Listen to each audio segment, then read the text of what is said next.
mootummaan Itoophiyaa humni addaa naannoo diigamee gara caasaa nageenya kabroota akka darbu murteessuun mariif bifa mirga namaa hin miineen hojiirra akka oolu koomishiniin mirga namaa Itoophiyaa gaafatee jira.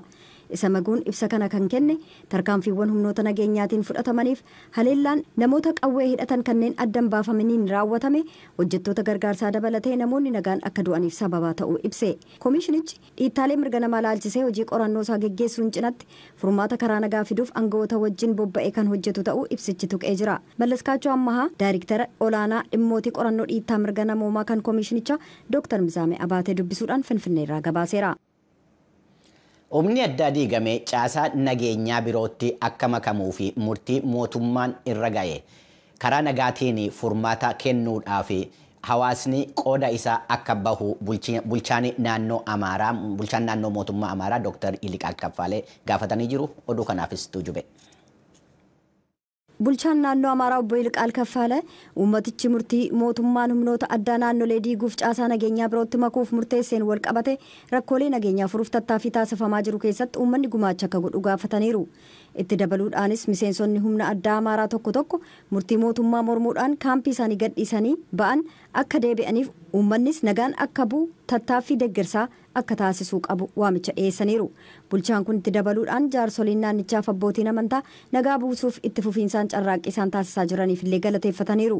Gama biraatiin dhiironni fi dubartoonni kumaan lakkaa'aman Walloo Kaabaa magaalaa Qobboo keessatti hiriira nagaa geggeessame irratti hirmaatanii jiran. Hookkarri dhaabbate addaddummaan waraana biyyoolessaaf garee idilee hin taane kan faannoo jedhamu gidduu karaa nagaan akka hiikamu gaafataniiru. Gama kaaniin jaarmiyaan qindeessa gargaarsa namoomaa akka tokkummaa mootummootaa Ochaan ajjeechaa dhiyeenya naannoo Amaaraa keessatti hojjettoota gargaarsaa irratti raawwatame balaaleffateera. Hawaasni gargaarsa namoomaa Itoophiyaa keessaas jalqaba torban kanaa ajjeechaa hojjettoota isaa gargaarsaa lama irratti naannoo Amaaraa keessatti raawwatame mormuu isaanii jaarmichi tokkummaa mootummootaa itti dabaluun ibseera. Naannoo Amaaraa keessatti guyyaa jahaaf taasifamaa kan ture mormiin amma dhaabbatee manoonni daldalaatii fi konkolaattonni socho'uu jalqabuu isaanii jiraattonni naannoo Amaaraa dubbatanii jiru. Magaalaalee tokko keessatti garuu uggurri sa'aatii kaa'amuun isaas ibsameera. Oduun kunis bal'inaan itti isinii dhiyaata. Humnoota naannoo addaa caasaa nageenyaa kabirootti makuuf karoora ba'een wal qabatee mormii cimaan guyyoota ja'aaf geggeeffamee erga tureen booda manneen daldalaa deebi'anii banamuuf tiraafikoonni wiirtuuwwan magaalotaa naannoo Amaaraa Itoophiyaa deebisanii socho'uu jalqabu jiraattonni dubbataniiru. Lola waggaa lamaaf naannoo ollaa Tigraay keessatti geggeeffamaa tureef baatii sadaasa darbee waraana dhaabuun xumurame hordofuun hiriira mormii haaraa ka'e kanaan yoo xiqqaate namoonni 5 du'aniiru. Koomishiniin mirga namaa Itoophiyaa mootummaan muudame akka beeksisetti haalli nageenya naannoo Amaaraa hatattamaan furmaata argachuu baannaan balaan dhiittaa mirga namaa baay'achaa adeemu mudachuu danda'a jedhee jira. Walitti bu'iinsi naannoo tokkotti uumame tarkaanfii humnoonni nageenyaa fudhataniif haleellaa namoonni hidhatan kanneen eenyummaan isaanii hin beekamneen raawwatameen hojjettoota gargaarsa namoomaa dabalatee lubbuu namoota nagaa baduuf balaan madaa'uu dhaqqabaa jira jechuudhaan koomishinichi ibsa baaseen beeksiseera. Mormitoonni akka jedhanitti humni addaa naannoo Amaaraa gara poolisii federaalaa yookaan waraana biyyoolessaatti makamuunsaa biyya gosaan addaan wal qoode keessatti naannichi haleellaa naannolee biroof akka saaxilamu taasisaa jedhan. Muummichi ministeeraa Abiy garuu tarkaanfiin kun tokkummaa biyyattiif akka ta'e dubbataniiru. Humnoonni Amaaraa innaa walitti bu'iinsi namoota kumaan lakkaa'aman galaafate kanneen miliyoonaan lakkaa'aman qeerraa godaansisuudhaan caasaalee jiran mancaasee beela hammeesse sana keessatti loltoota Abiy cina hiriiruudhaan humnoota Tigraay lolaa turan. Jiraattonni magaalaa Gondar, magaalaa Bahar Daariif Dabra Birhaan kanneen mormiin kun keessatti geggeeffame manneen daldalaa baankilee fi waajjiraaleen mootummaa deebi'anii banamuu konkolaataanis socho'aa jiraachuu ibsaniiru. Magaalattiin amma gara hojii idileetti deebi'aa jirti jedha jiraataan magaalaa Dabra Birhaan maqaan isaa akka hin tuqamne gaafate tokko. Jiraattonni akka jedhanitti jedha gabaasa Reuters kun aangawoonni magaalaalee hanga tokko keessatti uggura sa'aa kaa'aniiru garuu guutummaatti hojiirra oolle. Tigraay keessatti midhaan nyaataa gargaarsaan argaman gabaatti gurguramaa jiraachuu isaanii Itoophiyaatti Daayirektarri dhaabbata sagantaa nyaataa kan addunyaa Kilaawud Jaabidaari Maqalee keessatti ibsa gaazexeessootaaf kennaniin ibsanii jiru. Yeroo ammaa Tigraayin kan daawwachaa jiranu Daayirekterichi midhaan gabaatti gurguramaa jiranu kana keessa nyaanni qaamaa fi nageenya daa'immaniitiif fayyadu akka jiru dubbataniiru. Kilaawud Jaabidaari kan pirezidaantii yeroo ammaa yommuu Tigraayin daawwachaa jiran kanatti pirezidaantii yeroo bulchiinsaa kan naannoo Tigraay Geetaachoo Raddaa wajjiniinis mari'achuu isaanii ibsaniiru. Obbo Geetaachoo Raddaa dhimma dhimma kanarratti fuula tiwiitarii isaanii irratti yaada kennaniin midhaan gargaarsaa gurguruun waan nama qaanessuudha jedhanii namootaan kanarratti immoo tarkaanfiin akka fudhatamu ibsuu isaanii Mulgeetaa Atsibaa Maqaleerraa ibsee jira. Kanumaan yommuu gara oduu biraatti darbinu immoo gurmuun naga eegdotaa kan mootummoota gamtoomanii Riippaabilikii Walakkeessa Afrikaatii fi Sudaan Kibbaa keessa nageenya eegsisuudhaaf hojjechaa jiru. Hojii isaa akka itti fufu dubbi himaan mootummoota gamtoomanii himaniiru. Oduun kunis itti isinii dhiyaata bal'inaan. Dubbiimaan tokkummaa mootummootaa dhimma gurmuu naga eegumsa ka tokkummaa mootummootaa Riippaabilikii Afrikaa Waaltaaf Sudaan Kibbaa keessaa ilaalchisuudhaan tuuta oduuf ibsa kennaniiru. Har'a Niiwuyoork keessatti ibsa gaazexeessotaaf kennaniin Istiifan Dujaarik akka jedhanitti gurmuun naga eegumsaa ka Riippaabilikii Afrikaa Waaltaa adeemsa nageenyaa jiru ilaalchisee ofitti amantaa uumuu akkasumas fedhii hawaasaaf jalqaba haala barbaachisuun deebii kennaa jira jedhan. Dujaarikitti dabaluudhaan ergamni kun manni murtii olaanaa Biraawoo kan Bakaagaa keessatti argamu deebi'ee akka dhaabatu gurmuun kun hojii jalqabee jira jedhan. Kunis aangawoota naannoo waliin ta'uudhaan kan raawwatame yoo ta'u qaama tattaaffii bal'aa dandeettii biyyoolessaa cimsuutii jedhaniiru. Itti fufuudhaan gurmuun kun torban darbe biyyattii keessa osoo sakatta'aa jiru naannoo kiiloomeetira 38,000 ol ta'utti kan bobba'e yoo ta'u naannoo loltoota lafootiin dhaqqabuun rakkisaa ta'e keessatti gama qilleensaan ordoffiif sakattaa 17 raawwateera. Sudaan Kibbaa ilaalchisee dubbiimaan kun gaazexeessotaaf akka himanitti ergama nagaa eegsisuu keenya achi jiru lola dargaggoota ganda Akiiloo kan Piiboor gidduutti raawwatuuf deebii kennuuf jecha aangawoota naannoo waliin hojjechuudhaan muddama jiru gad xiqqeessee nageenya hojjettoota gargaarsa namoomaaf qabeenyaarra balaan akka hin geenye ittisaa jira jedhan. Naga eegdonni keenya kaleessa Kodoog kan Upper Nile keessa jiru haala isaa qoratanii jiran jedhanii haalli naannoo sanaa yeroo ammaa hanga tokko tasgabbaa'uusaa dubbiimaan kun ibsaniiru. Kola galtoonni ittuu yabaloo yookaan bidiruu dulloomaadhaan galaana irratti imalaa jiranuu galaana keessatti danqaman gargaarsa wardiyyaalee galaanaa kan xaaliyaaniitiin erga argamanii booda gara andaala galaana Sisiliitti geessamanii jiru. Oduun kunis itti isinii dhiyaata. Godaantonni dhibbaan lakkaa'aman bidiruu dullacharra turan kibxata darbe eegdota galaana xaaliyaaniitiin gara buufata doonii Siisilii Kataaniyaatti yeroo bidiruttiin harkifamtu gammachuu isaanii ibsaniiru. Godaantonni bidiruu kanarra turan tilmaamaan 700 ta'an boba'aan yabalattii yeroo dhumu galaana gidduutti danqaman. Hoogganaan fannoo diimaa kan Kataaniyaatti argamu Stefaanoo Pirinsipaato akka jedhanitti namoonni haaraa dhufan kun osoo guutummaatti xaaliyaanii keessaa bakka jiraatanitti hin bobbaafamin dura wal'aansa yaala fayyaa argataniiru. Dhaabbanni godaantotaa akka tokkummaa mootummootaa akka jedhetti waggaa kana ji'oonni 3 jalqabaa waggoota 6 keessatti ka godaantonni bidiruu namoota seeraan ala deddeebisaniin galaana Meeditiraaniyaan utuu qaxxaamuranii itti du'an keessaa isa hamaadha. Jaarmiyaan godaantotaa addunyaa roobii kaleessaa akka jedhetti du'a sanarra hedduuf kan gumaache hojiin baraarsaa mootummaan hoogganamu boodatti harkifachuusaa yookaan gargaarsi homtuu dhabamuu isaatiin kan ka'e. Nuusa waggaa kanaa jalqabaarra jaarmichi imala balaafamaa godaantonni galaana Afrikaa kaabaaf Awurooppaa gama kibbaa qaxxaamuruun geggeessaniin namoonni 441 du'uu isaanii galmeessee jira.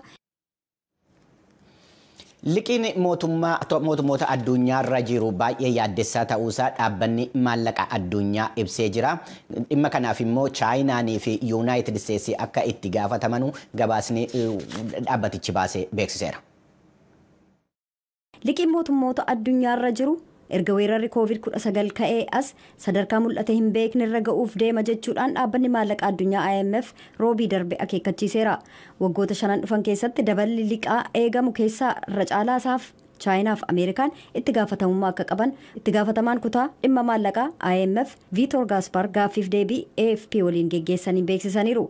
Kana ka dubbatan gabaasii waggaa kan IMF roobii kaleessaa ganama maxxanfamuusaa dura bara 2023tti haala liqiin mootummootarra jiru weerara COVID-19 dura isa ture caalaa olaanaa ta'uusaa argaa jirraa jedhan. Yuunaayitid Isteets keessatti liqiin mootummaarra jiru oomisha dinagdee biyya keessa jiru wajjin wal bira qabamee innaa ilaalamu bara 2027tti sadarkaa olaanaadhaan isa bara weerara dhibee kanaa caala jedhamee eegamaa jedhan Gaaspar. Chaayinaan gamasheen waggaa waggaadhaan liqaan kun dabalaa arguu deemaa jirti. Kunis ka ta'e Chaayinaan meeshaalee biyya alaatti erguuf fedhii qabdurra ka biyya keessaa irratti fuulleffachuu seetiin akka ta'e dubbataniiru. Liqii addunyaa dabalaa dhufeef deebii kennuudhaan IMF faayinaansii ilaalchisee haala jiru akka cimsu beekamee jira. Kunis gatiin maallaqaa akkaan akka hin kufneef dhalli garmalee akka waliin kaane ittisaa jechuudhaan aangawaan dhaabbata maallaqaa addunyaa Gaaspar dubbataniiru. Oduun galgala kanaaf qabnu kanuma.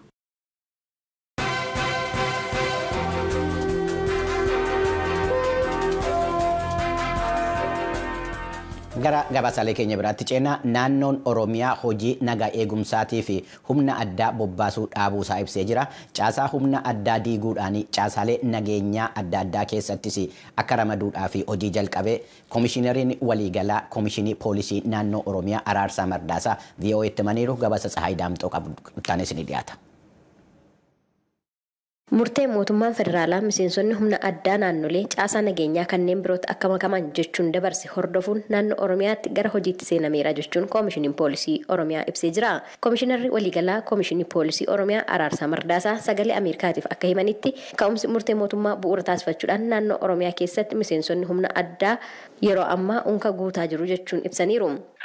Dhimmi kun erga guyyaa akka mootummaa federaalatti murtaa'ee hojiirra akka oolu kallattiin meetii sadarkaadhaan mareen geggeeffamee sadarkaa hooggansarraa sadarkaa qajeelchota humna kanaatirraa sadarkaa Komishinii Poolisii Oromiyaatii fi caasaa nageenya Oromiyaa wajjiniin mareen geggeeffamee erga irratti walii galameen booda akkaataa humni kun irra deebi'amee ijaaramuun kallattii galame saniin yeroo ammaa kana hojiirra oolaa jira.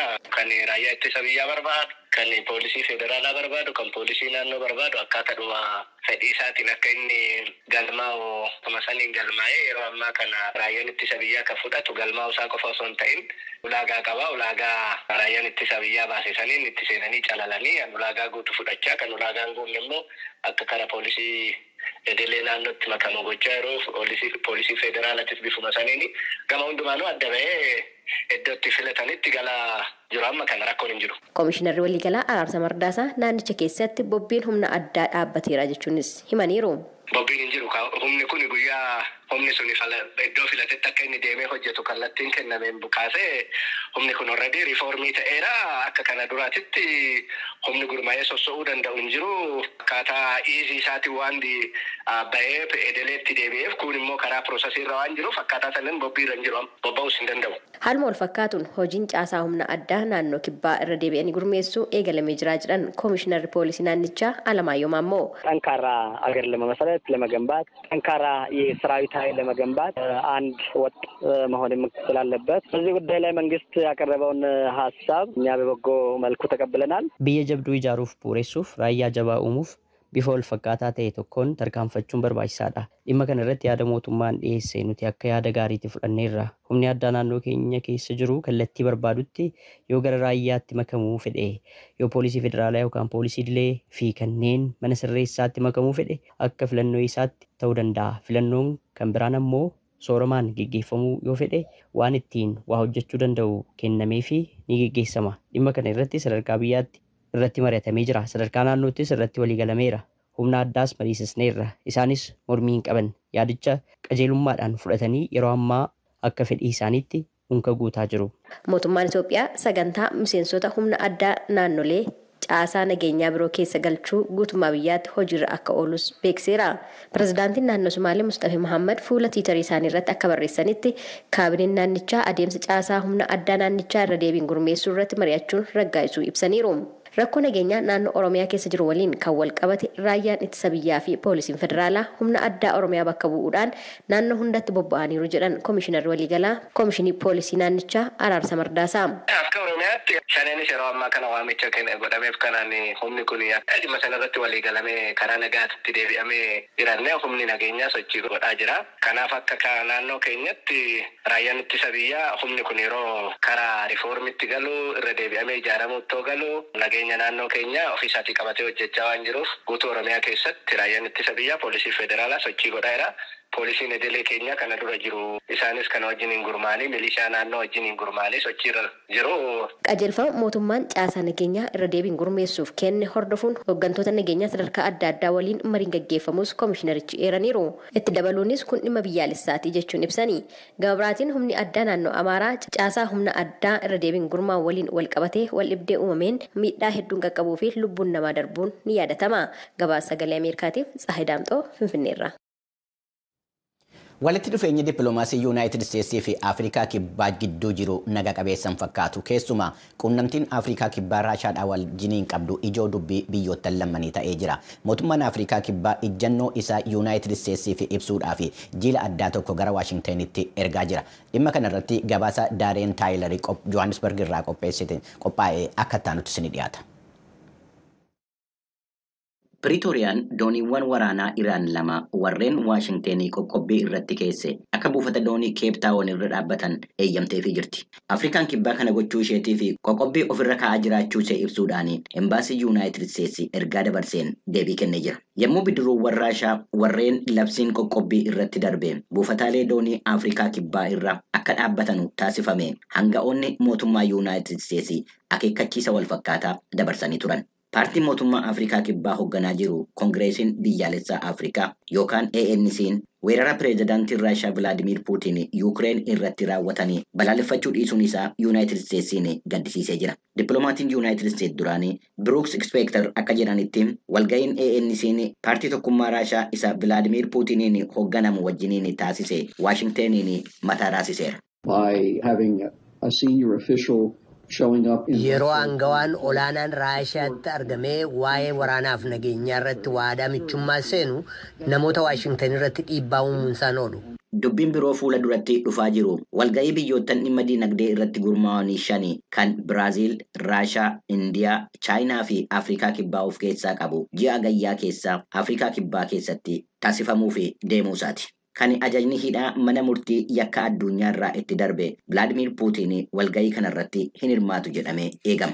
Dhimma quunnamtii alaa irratti bakka bu'aan ANC Obeed Paabeelaa akka jedhanitti walitti dhufeenya Raashaa wajjiniin jiru ilaalchisee jiila addaa Waashingtenii fi ibsa gahaa kennu mootummaan Afrikaa Kibbaa erguudhaaf qophaa'ee jira. Michummaan kunii jedhan Paabeelaan walquunnamtii seena qabeessa ta'e ANC'n tokkummaa Sooviyeetii duraanii wajjiniin qabu irratti kan hundaa'edha. Kana jechuun bulchiinsi pireezidaantii Raamaphoozaa wal waraansa Yuukireen keessatti taasifamaa jiru deeggeraa yookiin immoo farra Yuunaayitid Isteetsi jechuu miti jedhani Paabeelaan dabalanii. Yommuu tokkummaan Sooviyeetii qabsoo farra Appaartaayidii deeggeraa ture ANC'n Ameerikaa wajjiniinis walitti dhufeenya jabaa qabaa ture jedhan. Itti dabaluudhaanis gara namootan yeroo sana nu gargaaranii hin dhaqina. Gama biraatiin immoo seeratumtoonni namoonni dhuunfaa bebbeekamoon dhaabileen daldalaa guguddoon Afrikaa Kibbaa garee kamiifuu looguurraa akka of eeggattu barbaadu. Garuu ammoo akkaataa waraansa dhaabuu irratti Raashaa wajjin dubbachaa jirra. Sunis waan Raashaan akka ta'u barbaaddu. Kun rakkina namootan hedduu Yuunaayitid Isteets keessa jiranuuti kan jedhani Spector Afrikaan Kibbaa waan fedhii Raashaa qofatti dhimmattu itti fakkaata. Dararama lammiilee Yuukireen Raashaan biyya walaba ta'e weeraruu ishee hin deeggerru jedhan. Akka Spector jedhanitti jiilli Afrikaa Kibbaa akka mootummaan wal waraansa kamiinuu mormu. Afrikaan Kibbaa Mooskoodhaa wajjiniin tumsa tarsiimoo taasisuu isheetii fi Waashingten Afrikaa Kibbaa adabuudhaaf yaaduun ishee akka haqa qabeessa hin taane hubachiisuu barbaada. Nuti sirna biyyoonni quunnamtii isaanii ofii isaaniitiin murteeffataniif dhaabanna. Biyyi kamuu biyya biraa irratti olaantummaa qabaachuu, sodaachisuu, qoqqobbii mataasaa qofa labsuu hin qabu. Seera addunyaa hundumaafuu akka walqixa hojjetu beekuu qabna. Namoonni Iraaq irratti waraansa labsan jiru. Pireezidaantii Yuunaayitid Isteets duraanii Joorji Buush mana murtii akka addunyaa ICC'tti hin dhiyaanne. Obaamaan dhimma Liibiyaa irratti, ajjechaa Gadaafii irratti, dhimmoota naannoo kanaa irratti ICC'tti hin dhiyaanne. Yaada Paabeelaa kana booddee Spector akka dabalanii jedhanitti ijjannoon ANC Raashaa irratti qabu waan ifa ta'edha. Waashingteniif garuu gadi liqimsamuu hin dandeenye. Bulchiinsi Joo Baayiden Afrikaa Kibbaa seera carraa guddina Afrikaa yookaan AGOA keessatti dabaluudhaan haala gabaa qaraxaa irraa bilisa ta'een oomishaalee kumaatamaan lakkaa'amanuu fi gabaa Yuunaayitid Isteetsi banaa gochuu qaba jedhan.